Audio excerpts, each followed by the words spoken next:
Alright guys, welcome back to Valorant News. Massive updates yesterday with the VCT Pacific Bracket being officially revealed, but also cheating drama going on in the challenger side over there. You guys probably remember the Word.exe drama with Optic India Forsaken a couple of years ago. Get ready for Netflix.exe. Lot to dive into today. Very much intrigued to your thoughts in the comments below. Hit the like button if you enjoy. Subscribe if you're new as always. I would greatly appreciate it. As we first of all dive into Yay here, again in the Pacific side, and we'll discuss Bleed Esports in a second with how their bracket is looking for the VCT kickoff tournament that begins in a very short order. They confirmed yesterday a video announcement coming in 2 hours, and we saw eventually what this turned out to be, which was, of course, DSG confirming the future of DSG Valorant. We know that last year, of course, DSG came into the Valorant Challengers ecosystem and basically lost a lot of money running those organizations. So in the medium term, that relationship doesn't make that much sense. We know, of course, that Yay was on the roster briefly, and it didn't really go to plan. After Yay was dropped from Cloud9 for budget issues, role issues, Jacket, he had role issues definitely from why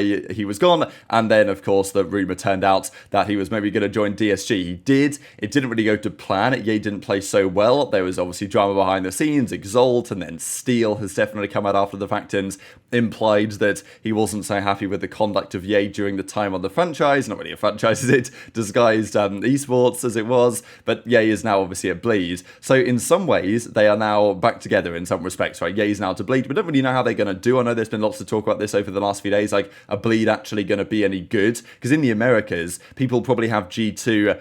I'd say on average people have them 6th or 7th, kind of like a mid-pack team in the Americas, which is probably about right. But, who knows how good Oxygen Esports would be if they were magically in the VCT franchise league tomorrow. But it's the same thing for Bleed. It's where do you put these guys? Same with Gentle Mates in the EMEA side. Are they mid-pack? Are they somewhere or other? That's, I think, where Bleed will be confident they can be to start. But, that's what Bleed has said as well, that they're not really intending to win the Pacific immediately. It's more about just get better, win some games, and then qualify for the international tournaments, and then you can try and take the further steps to actually win those international tournaments at some point. So that's what Disguise confirms. DSG Valorant is combining, and for reasons of heritage and all this other stuff, with Bleed Esports, and they're going to be their new academy team. So that's pretty cool stuff. Bleed Esports confirmed this as well right here, unveiling our strategic partnership with Disguised. This collaboration extends from the launch of Valorant Academy to the broader spectrum of initiatives. So pretty cool stuff. We know that Bleed have some money. I think this works well for all parties, and I'm sure going to be a bit of a shame to see Disguise no longer in the North American Challenger side, but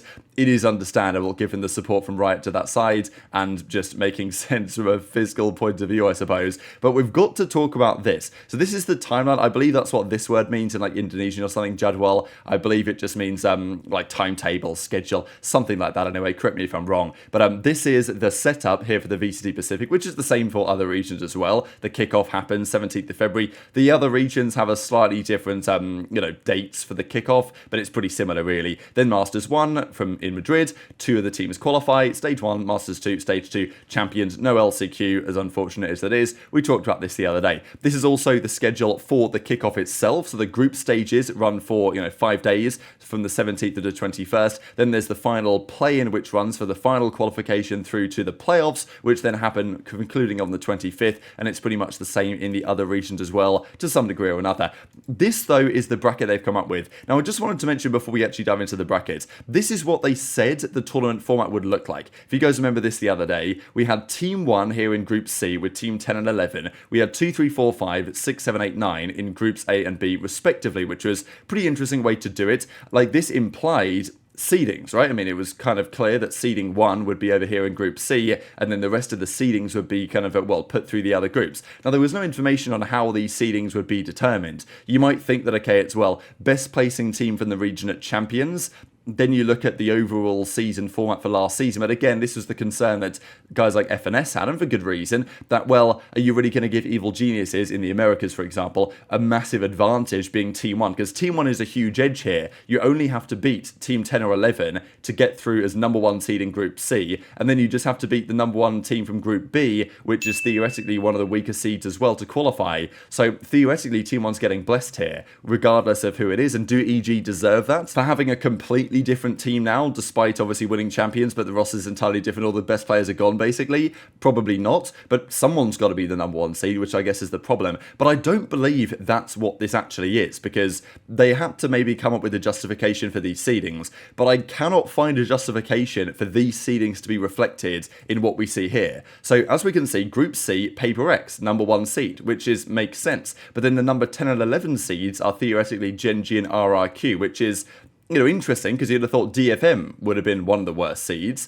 and certainly Bleed Esports, as the Ascension team, they could have also been, defaulted to the 11th seeds, but that's not the case. So I think they've just kind of gone away from this. I don't really think they're looking at this. I think they've just decided what the groups are going to be, without, maybe there is a seeding involved here and they've, just used different seeding to what they've kind of exemplified here. But I think that they've just kind of come up with groups that they think work. So they've put the number 1 seed in Group C with the winner of Gen.G and RRQ play Paper.exe. And if Paper.exe win, they go straight to the playoffs, which is what we saw previously. The other groups, though, are like this. So T1 Bleed is round 1, very interesting. Zeta Global Esports, so that's Group A. So again, that's definitely not the 2nd, 3rd, 4th, and 5th seeds, as was said. Like, there's no way Bleed a 3rd seed. There's no way T1 a 2nd seed. It just wouldn't really make sense. I mean, DRX obviously, according to this graphic, DRX would be seed 6, but I just don't think that's the case, and DFM are definitely not seed 7. So I think they've just come up with groups that are kind of good, and I think the groups are good, and I do like the look of these, so I don't really have any complaints. But yeah, T1 Bleed is going to be a really nice game. Zeta Global Esports, to see how they get on, and then DRX, I mean, yeah, you got to feel a little bit bad for DFM, really. Detonation, they come in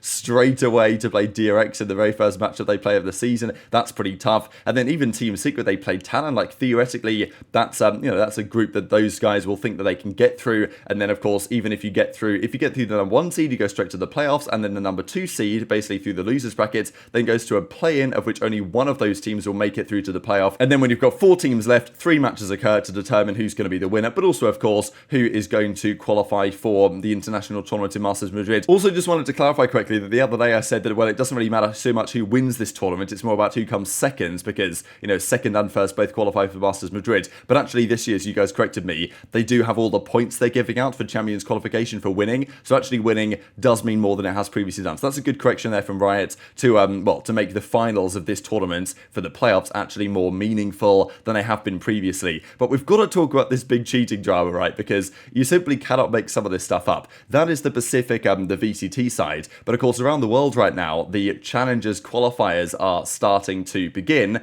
in the various regions to get through to the Challenger side and therefore through to Ascension. There's been lots of talk as well, and this tweet got deleted from FPS Thailand, so I don't exactly know what the future and the update on this situation is, but in VCT Challengers Thailand, there was a player that got disconnected for basically leaking that they were doing ringing, which is basically account sharing, when you get players that, are on other teams, or players that are like underage but are really cracked to play on your accounts, and it's just obviously not allowed in a competitive setting to do so. So they were disqualified for that kind of circumstance. And then this, though, is the big drama on Netflix.exe. So just before we get into this, if you guys remember Word.exe, this was several years ago now, when Optic, I think this is probably 2017, 2018, something like that ballpark, when Optic Gaming, they were getting taken over by Infinite Esports. They wanted to invest in like the Indian esports space. They thought that was like a big venture. So they had this Indian esports, or Indian, like Optic India Counter-Strike team, and they had this player Forsaken. Now, Forsaken is not the same Forsaken as we have in obviously Valorant on Paper.exe.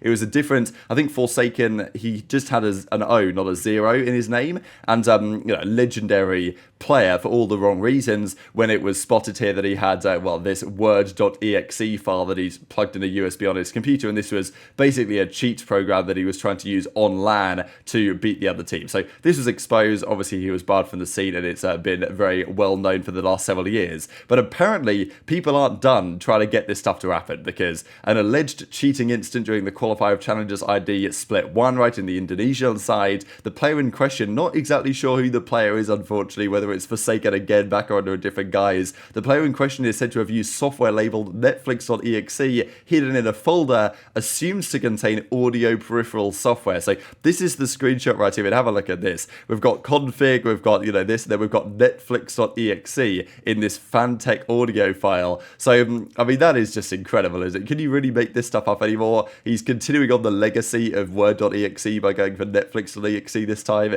in some random folder, and it's quite an old file as well. well, like April 2022 this file is from, so maybe it's an old software that still works. I don't know, but it's pretty wild. And apparently, the player in question, look, it's a developing story, I'm sure we'll see more details in due course, but apparently the player said, well, yes, that file actually does contain cheating software, but I didn't use it, so yeah, don't worry, because it was present on their machine, but was not utilized during tournament play, apparently, because I guess this stuff's all online, right? It's not on LAN, so it's a slightly different story. But yeah, they had a file called Netflix.exe which contained cheats that was therefore exposed. They say they didn't use it during the tournament play, but I think that if you've got a file with cheats on your computer, I think it's pretty rough, right? And it's maybe not the best explanation. Like, he doesn't deny that it's a cheat folder. He's like, yeah, actually, no, it is cheats. But I definitely didn't use it, guys. I don't know what you're talking about type thing. So absolutely incredible content right there. Just to mention as well, before we close out here, I know there was a lot of talk about Breeze, obviously, and over the last few days, changing the map around, bringing the halls back.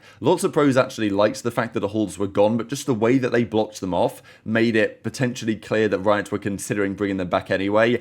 It's just a bit of a strange change, right? The fact that Riot have made this move and now reversed it admits they've made a mistake somewhere. Either, you know, they made a mistake in their initial calculations, or they just made a mistake in changing things around, or this is the mistake now to bring it back, which it might well be. That's certainly what Zelsis seems to imply, and yes, Ken says they can't decide what's a good map and what is not right now, so not maybe the best sign as it presently stands, but very much intrigued to your thoughts on all this stuff in the comment section below. Hit the like button if you enjoyed, subscribe if you're new, take care, and I'll see you next time.